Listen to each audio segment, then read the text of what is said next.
Hey there, how are you today? My name is Dana Damara, and you have landed on Astrocast. This is your March 2025 astrology report. Okay, so those of you who subscribed and took my Cosmic Map course, yourcosmicmap.com, you know that March is kicking off a bunch of, I don't want to use the word volatile, a lot of shifting energy. There's a lot of shifting energy, and actually shifting energy from the beginning of the year all the way until like late June, early July.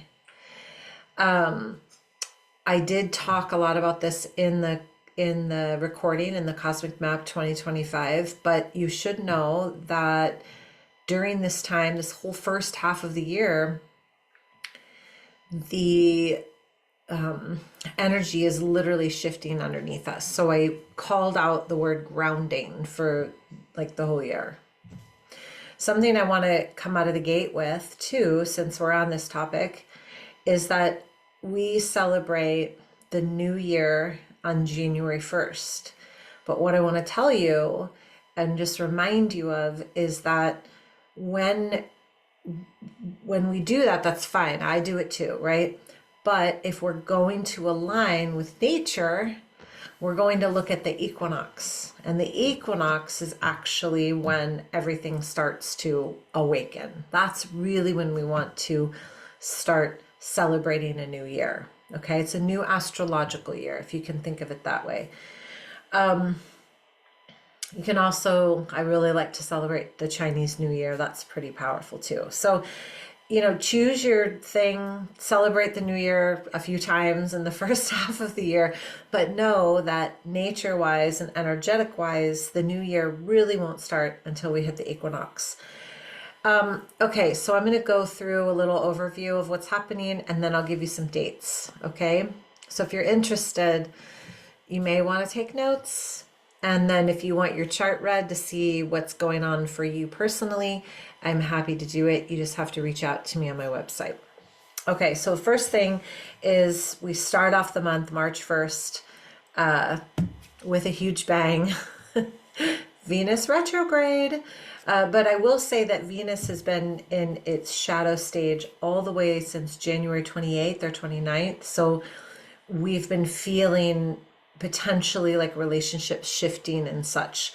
I did do a whole report on Venus retrograde, so I don't want to drop totally into it, but just know that Venus will retrograde March 1st in the sign of Aries, and then it will move into the sign of Pisces. And so we'll experience Venus retrograde in that balance between new beginnings and endings. So there's so many planets and so much energy teetering on this beginnings and endings, endings, beginnings. It's just a lot. And if you're not feeling it, good for you. The other thing that's happening is that, well, actually, while I'm recording this, it's the new moon. So on the 27th, we experienced a new moon, and new moons are all about beginnings. And again, I did a whole recording for that. So I would say these first few days of the month is really relationship focused, finance focused, what we value focused, and where can we begin anew. We'll also have I'm laughing because it's really quite funny. We'll also have our first eclipse. So this month opens up the portal to the eclipse season. We call it eclipse season because it is a season. And eclipses happen because of the lunar nodes and where they're placed. So just be mindful of that. And I'll record a full recording about that as it gets closer around the full moon. Mercury's going to go into retrograde, guys. I'm trying not to laugh. Mercury is going to station retrograde. It's going to join Venus in the underworld. And so this is going to slow energy down. It's going to slow the energy of the eclipses, which could be supportive, right? Remember, since we have these two powerful planets in retrograde, remember that retrogrades are all about listening to your intuition and moving a little bit slower. So I know for those of us who live in Southern California, the weather's been pretty nice. We're like, oh my God, let's get out and do this. And maybe that's just me, but just remember that it's still only February, beginning of March. So you can slow down a little bit. We may need to backtrack and sort of review things. That's what retrograde does. And when we're talking about Mercury and Venus, we're talking about relationships, what we value, communication, all of this, lower mind, day to day. So just start paying attention. The equinox happens on the 20th, which is fantastic. It is the astrological new year. I love the equinox and the solstice. It's like a new starting point. So maybe just rest and recalibrate until then. That might not be a bad idea. And then we have another eclipse on the 29th. So isn't that fun? We have a solar eclipse in the sign of Aries. And you know, if you think about eclipses, since they happen in succession, right? There's always a new moon followed by, or a new moon solar eclipse followed by a full moon lunar eclipse, or vice versa. I would think about the last maybe 18 months, and that's really where, you know, think about the shifts you've gone through, what relationships have ended, what new things have come into your life, and just that's really what we're focused on. March is a very, very intense month, guys. Astrologically, it really is. It may bring unexpected changes, a significant ending, beautiful new beginnings. Like, you just have to really feel it out and see what's happening, and then just try to trust the flow of the universe. I know that's hard for some of us, right? So let me give you some dates here, okay? March 1st through April 12th. That is when Venus will be in retrograde in the sign of Aries. And then from April 12th, well, 13th, 12th, 13th, until I believe the 27th, that is when Venus will be in the sign of Pisces. And again, I did a whole recording for the retrograde of Venus. So I would say if you're really interested in that, which if you're having any type of relationship issue, I would just listen to the recording. It's pretty telling. It's a really good time to look at relationships. On the 3rd, March 3rd, that is, Mercury will move into Aries. This is where it will also go into retrograde. So this is about communication. So this energy, when Mercury goes into retrograde, is all about communication, written, spoken, thoughts, all of it. And this is in the sign of Aries. So just be mindful about new projects, and, you know, maybe something brand new is going to come across your plate. Use your intuition, see if it works for you. Mercury and Venus will conjunct one another on the 11th. So they'll both be in retrograde in the sign of Aries. It's actually a good sign. It's like, think, you know, if Mercury is a planet of communication and Venus is about relationships, maybe you'll get some sort of insight around that day. Here, you want the date again? Let me give you the date again. March 11th. March 12th, Saturn will cazimi the sun. So it's a Saturn conjunct the sun. It's a cazimi. It means that they are in the sky together. And so there might be restrictions happening at that time, but there also might be some really good karma coming your way. The 13th, 14th is actually the full moon total lunar eclipse. And this is the first Virgo eclipse since 2016. So the last time we experience eclipses every year, but this is the first time we've had one since 2016. Okay, so I would look back at 2016, around March 2016, take a little look-see as to see if you can remember what was going on for you then, and you've ended a cycle, if you've learned the lesson, that is. Okay, and then I talked a little bit about Mercury going into retrograde. It's going to be in Aries and Pisces, just like Venus. So this, sometimes when the planets retrograde, they just stay in one sign, but that whole energy of Aries, Pisces, beginnings, endings, beginnings, endings. It's a huge theme. Okay, it's a huge theme. This year, March 19th, the sun will conjunct Neptune in the sign of Pisces. Now, Neptune's been in Pisces for a really long time, and the sun and Neptune will align. They always align once a year, just because the sun moves a hell of a lot quicker than Neptune. This is going to bring spiritual wisdom, dreams. You're going to have maybe more dreams, more impactful, or dreams you can remember. Again, this is the 19th. Hold on, I don't have my glasses on. 19th. If I said 10th, I meant the 19th. Deeper intuition. And that happens right before the equinox. So then the equinox will happen, sun in Aries, start of a new astrological year. Okay. And I'll do a whole report on the equinox as well. Okay, 22nd, March 22nd. This is all, keep this in mind. Okay. So hang on. I'm just going to go back here for a second. The sun conjunct Neptune on the 19th. The equinox, the start of the new astrological year, on the 20th. The 22nd, Venus will cazimi. So Venus will be in a conjunction with the sun, which means Venus will be at its halfway point through its retrograde stage. Okay, this is when insights start to come through. This is when we maybe start to, see things, maybe lessons come a little clearer. So be aware of that. And then just 2 days later, Mercury will conjunct the sun, and that will mean that it's halfway through its retrograde stage. It's just a really powerful time, you guys.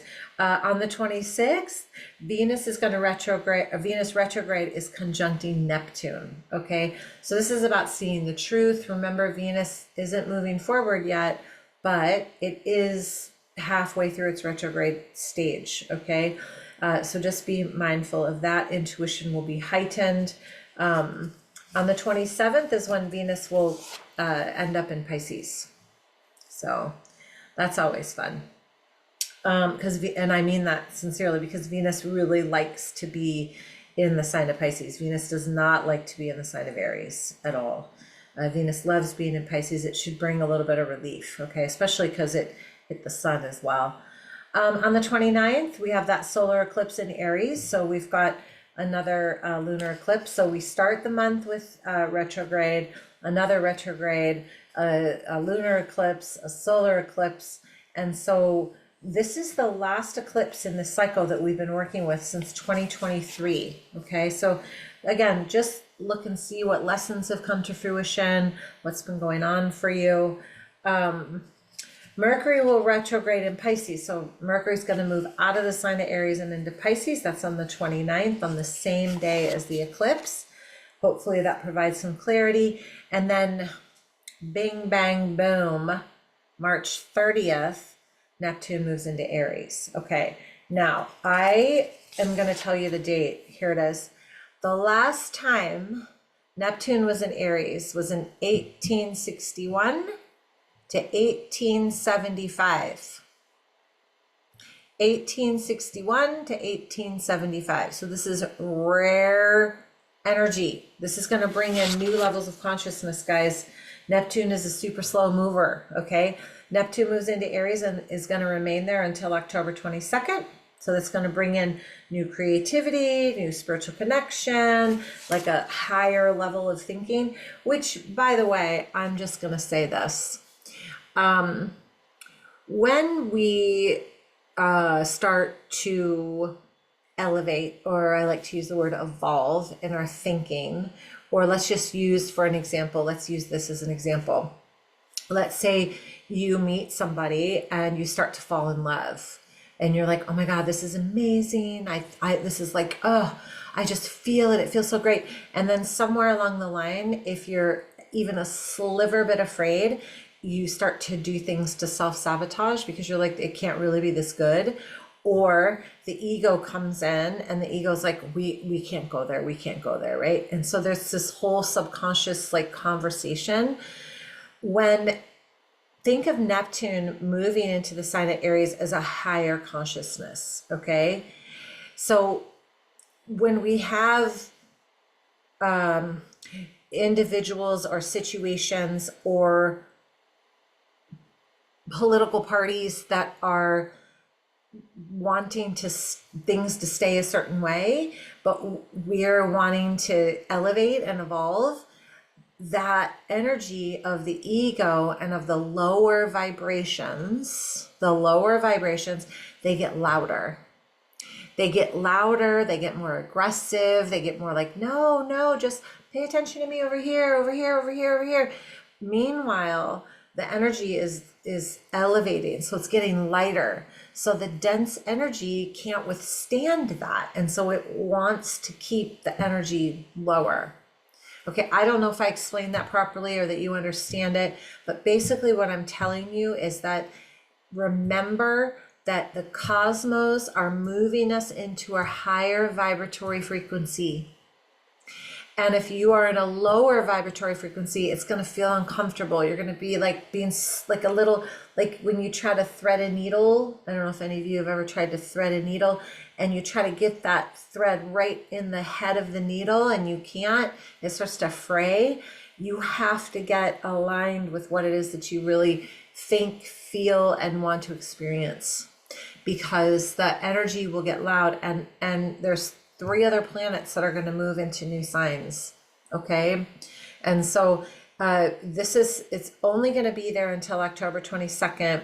It's going to go into retrograde, and it won't return into Aries until January 26th of next year. So we're going to get this little taste of like, what is it going to look like to have this higher vibratory frequency available to us?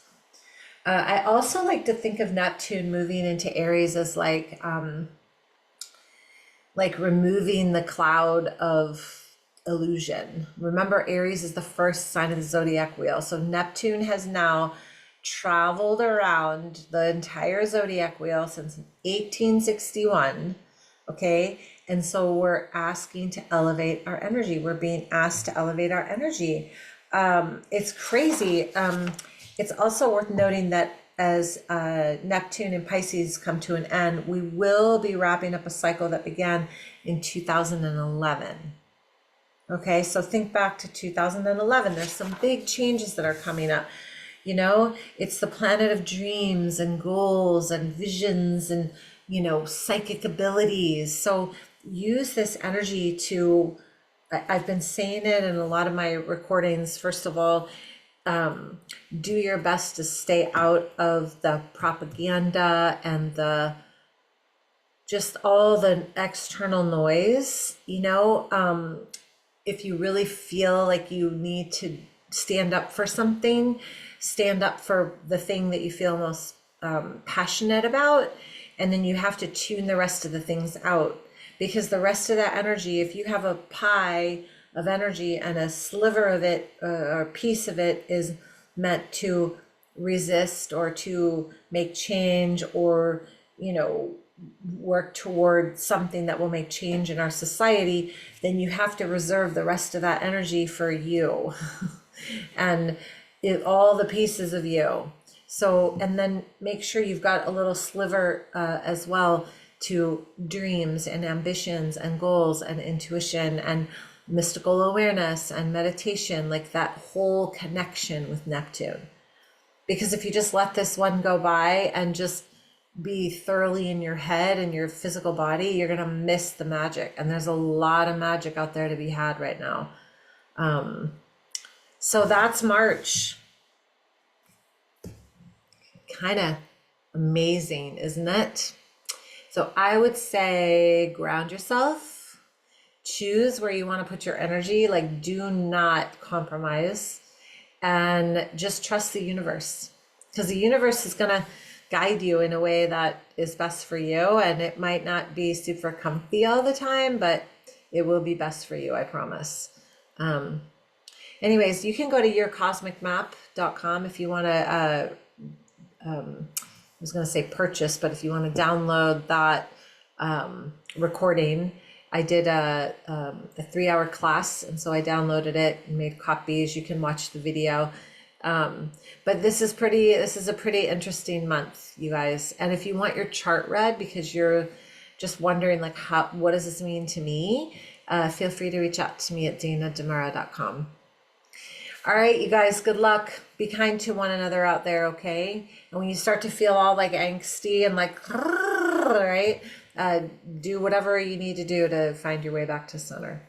Okay, sending lots of love. Ta-ta for now. Bye.